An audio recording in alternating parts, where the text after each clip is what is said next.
Hi everyone and let's go for the Diwali shopping. So हामी चाहिँ कन्नन जाँदैछु. कन्नन भनेको चाहिँ इट्स बेसिकली सुपर मार्केट जहाँनिर चाहिँ सबै सामान पाउँछ.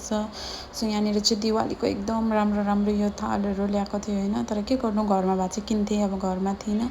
अनि अरू पनि धेरै सपिङहरू गरेँ तर हाम्रोमा टाइम थिएन, त्यही भएर मैले भिडियो बनाइनँ अनि सिधै डाइरेक्ट रुममा आएर बनाएको. सो हेरौँ मैले के किनेको छु दिवालीको लागि भनेर. So let's see. फर्स्ट चाहिँ यो चाहिँ मुराई हो. यहाँनिर चाहिँ मुराई पाउनु एकदम डिफिकल्ट हुन्छ होइन, पाउँदैन. त्यही भएर घरबाट आएको दिनको झालमुरी पनि खानु पाएको छैन. सो फर्स्टमा हामीले मुराई किनेँ. अन्त त्यहाँबाट यो लेस जो चाहिँ बाई टु गेट वान थियो, त्यही भएर हामीले किनेको होइन. अनि यो चाहिँ कति क्युट छ हेर्नु न. ग्राब एन्ड गो लेखेर चाहिँ यो चाहिँ बेसिकली टुथब्रसहरू हाल्ने हो. ट्राभल गर्दा चाहिँ एकदम इजी हुन्छ. अल्दो आई ह्याभ होइन, मेरोमा छ, त्यो पहिला पनि मगाएको अनलाइनबाट, तर त्यसको क्वालिटी राम्रो थिएन. अनि यो चाहिँ क्वालिटी पनि राम्रो थियो, क्युट थियो, त्यही भएर किनेँ. अनि यो चाहिँ क्यान्डल हो, यो पनि कति क्युट छ हेर्नु न. यो चाहिँ दिवालीको लागि किनेको. अन्त त्यसपछि यो ओइल होइन, दियो बाल्ने ओइल जो हामीलाई डेली बेसिसमा चाहिन्छ, त्यही भएर किनिहालेको. त्यहाँ जाँदा चाहिँ अलिकति डिस्काउन्ट पनि थियो. अनि यो चाहिँ धुप राख्ने हो. हाम्रोमा चाहिँ धुप राख्ने नभएर आलुहरूमा गाडेर गर्दै थिएँ होइन.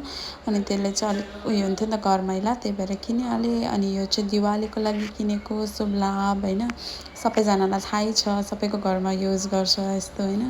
त्यसपछि चाहिँ यो सोनपापडी किनेँ हामीले होइन. सोनपापडी चाहिँ कसको लागि भन्दाखेरि चाहिँ उयो बाजे र बोजू हुनुहुन्छ नि त यहाँनिरको. अनि उहाँले चाहिँ हामीलाई पुरा माया गर्नुहुन्छ कि.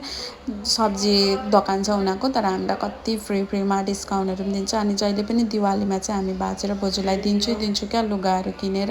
अनि अरू पनि कति सपिङहरू गर्नै छ होइन. बाजे र बोजूको लागि लुगाहरू पनि किनिदिनु छ, त्यो चाहिँ बादमा किन्छु, आज टाइम थिएन.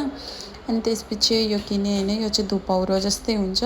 अब यहाँ त अभियसली कोइलाहरू छैन, त्यही भएर हामीले यो किनेको, किनकि दिवालीको दिन चाहिँ धुपौरो बाल्यो भने अलिक मिठो हुन्छ नि त. अनि मैले सुन्दै थिएँ मिठो बनाउँदो रहेछ होइन. अन्त यो किनेँ. त्यसपछि चाहिँ हामीले किनेँ यो हल्दीरामको भुजा होइन, जो चाहिँ मलाई पुरा मनपर्छ. अनि झालमुरी बनाउँदाखेरि पनि हाल्नुहुन्छ भनेर हामीले किनिहालेँ होइन. त्यसपछि चाहिँ यो चिम्टा चाहिँ हाम्रोमा थिएन. अनि रोटी पोल्दा चाहिँ कस्तो साह्रो पर्थ्यो क्या हामीलाई. अन्त त्यहाँ देखेको बेलामा चाहिँ किनिहालेको आँखा अगाडि.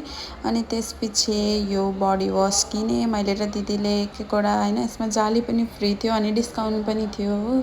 अन्त हाम्रोमा सकि पनि रहेको थियो, त्यही भएर किनिहालेँ डिस्काउन्ट पाएको बेलामा दिवालीको. अन्त त्यसपछि यो चाहिँ हो सलेदो, दियो बाल्ने सलेदो, काँचो धागो जे भन्दा पनि हुन्छ होइन. त्यो किनेँ. अनि त्यसपछि सक्यो, यति नै किनेँ. अझै बहुत कुछ छ हाम्रो किन्नु, तर बादमा किनौँ ल. अनि यो चाहिँ लामो बिल. त्यसपछि यो चाहिँ